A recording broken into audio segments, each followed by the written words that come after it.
ഈ വർഷം തൊട്ടേലും പഠിച്ചു തുടങ്ങാം.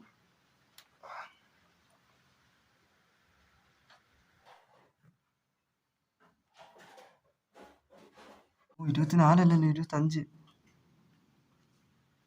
തുടക്കം തന്നെ പിഴച്ചല്ലേ. പുതിയ കണ്ടു വന്നു. മാസത്തിന് എത്ര അവധിയുണ്ട്? ഒരവധിയേ ഉള്ളൂ. ഒരവധിയുള്ളൂ. അല്ല, ജോലിയും കൂലിയില്ലാതെ അവധി നോക്കിട്ട് എന്ത് കാര്യം? അവിടെ കൊണ്ട് നോക്കിയേക്കാം. ഇതിന് ഇവിടെ വെച്ചേക്കുന്നത് എങ്ങനെ വന്നു? ജനുവരി 19 ഞായറാഴ്ച, 19 വെള്ളിയാഴ്ച. എന്ത് പറ്റി? കുറി തെറ്റിയോ? ഇത് 2024 റെഡിയോ എന്ത് മാറ്റിയില്ല. ഏപ്രിൽ 15 വിഷയമില്ലേ? അതിന് ഏത് ദിവസമാണ്? ഞായറാഴ്ച അല്ലോ.